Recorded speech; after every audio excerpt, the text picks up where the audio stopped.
I was gonna just jump in a quick question about chemtrails. So I saw your documentary on what was it called? What are they spraying? Yes, uh-huh. Yeah, so I watched that yesterday, and then I checked outside today. I took a lot of photos. It's like can you explain the difference between a normal jet trail versus what people are saying is geoengineering by, let's say, the military doing some projects? What is that? What is the visual difference of a contrail versus a chemtrail, I think? Yeah, that's a really fundamental issue. Most people look at the sky and they see these white streaks and they think they're all the same. And most of them are, of course, and most of them are chemtrails.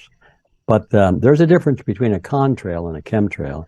And a contrail is simply water vapor that happens when, water forms as part of the exhaust when you burn kerosene or other types of fuels, and it comes out in a mist. And if it's high altitude, it's very cold, and this mist turns to little flakes of ice, and then there's a word it's not evaporates, but anyway, it's similar to Dissipate? evaporating.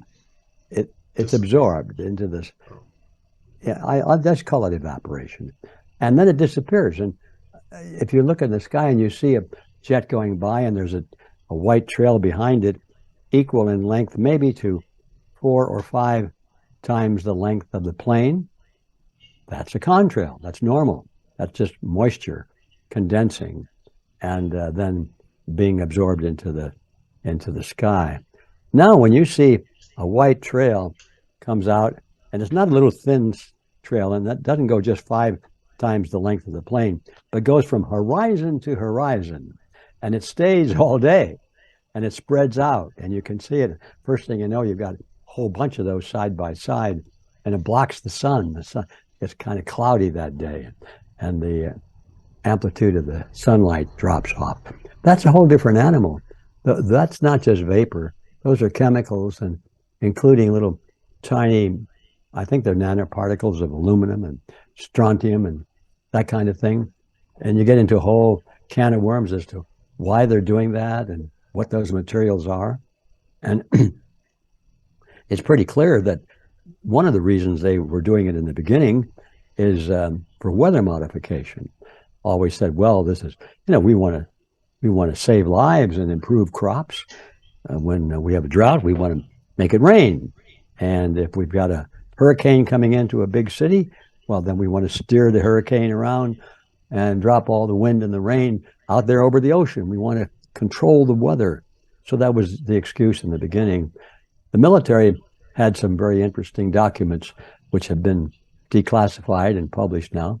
And they made it very clear that they were experimenting with putting things into the atmosphere that would allow them to use the weather as a weapon against an enemy to destroy crops or to disrupt transportation in cities or to destroy buildings and so forth. And over the time, more literature has come out indicating that there are experiments going on and have for a long time where they're trying to geoengineer the whole atmosphere to make it useful for transmission of electromagnetic pulses for some very weird things like controlling humans, controlling their emotions, controlling their thought processes, to wow. to fill them with fear or to make dumb them down and make them very passive and things like that. Is that So similar to what people talk about when they say the HARP project or HARP? yes, HARP. Yeah, HARP was supposedly closed down.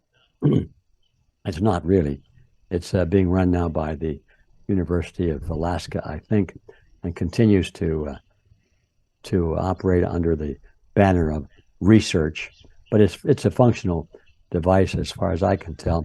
But also, I think they've created more harps, lots of them. They're not maybe as big as the one in Alaska, but they're all over the globe. I'm going to guess there are probably a couple of dozen that are pretty well known. So the thing has gotten to be big business. Yeah, so I mean, I was gonna ask like what their true intentions are, so I'm just gonna go over this question I had.